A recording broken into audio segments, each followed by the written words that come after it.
যেন কোথায় উড়ে গেল। কেন? আমরা যতই বলি যে তোমাকে ভালোবাসি, কেউ কাউকে ভালোবাসে না, নিজের চাইতে কাউকেই ভালোবাসতে পারে না। আর ভালোবাসা একমাত্র ভগবানের সাথে হয়, এই জগতে হয় না। যদি ভালোবাসাই থাকতো তাহলে সেখানে মন্দ বাসা থাকে না। হ্যাঁ, এত দেখাশোনা করে ঢাক ঢোল পিটিয়ে লোক খাইয়ে বিয়ে দেওয়া হলো, অষ্টমঙ্গলা যেতে না যেতে ডিভোর্সের ফাইল জমা পড়ে গেল। তাহলে ভালোবাসাটা গেল কোথায়? বলেন ভালোবাসাটা ছিলই না। হ্যাঁ হ্যাঁ, ভালোবাসা মানে আই লাভ ইউ মোটেই নয়। হ্যাঁ, যেখানে ভালোবাসা থাকে সেখানে মন্দ বাসা থাকে না। আর ভালোবাসাটা দিন দিন কমে না, ভালোবাসাটা বাড়ে। হ্যাঁ, তাই এই জগতে যেটা ভালোবাসা আমরা বলি, এটা ভালোবাসা নয়। ভালোবাসা হয় একমাত্র ভগবানের সাথে হয়, এবং সেটা দিন দিন বাড়তে থাকে। তাই কি করলো? কংস সঙ্গে সঙ্গে তরোয়াল উত্তোলন করে আর দেবকীকে হত্যা করতে গেছে চুলের মুঠি ধরে। বসুদেব ভাবছে কি হলো?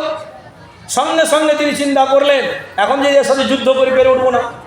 তাহলে কোনো কার্য সিদ্ধ করতে গেলে আমাদের সনাতন ধর্মে 4টে নিয়ম বলা আছে। কি কি? সাম, দান, দণ্ড আর ভেদ। সাম মানে তার গুণকীর্তন করে। আপনার মতো লোক হয় না, তার কোনো গুণই নেই, কিন্তু তার যদি গুণগান করেন দেখবেন একবার ফুলে একবার ঢোল হয়ে যাবে, তখন আপনার কাজ করে দেবে। দান মানে, দান তো এখন নেই, দানটা এখন ঘুষ হয়ে গেছে। একটা কাজ দিনের পর দিন যাচ্ছে, হচ্ছে না, ঘুষ দান হয়ে যাবে। সাম, দান, দণ্ড মানে তার সাথে যুদ্ধ বিগ্রহ করে তাকে পরাস্ত করা, আর ভেদ মানে তার সাথে দূরত্ব বজায় রাখা। এখন কোনোটাই করা যাবে না। বসুদেব দেখলেন এখন এই প্রথম যেটা সেটাই করতে হবে।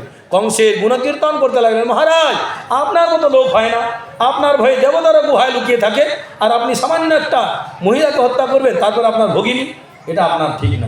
আমি বসুদেব আপনাকে কথা দিচ্ছি যে যা আপনি শুনেছেন এটা ঠিক না। আর যদি ঠিক হয়ও, আমি তো কোনোদিন মিথ্যা বলি না, এটা তো আপনি ভালো করে জানেন।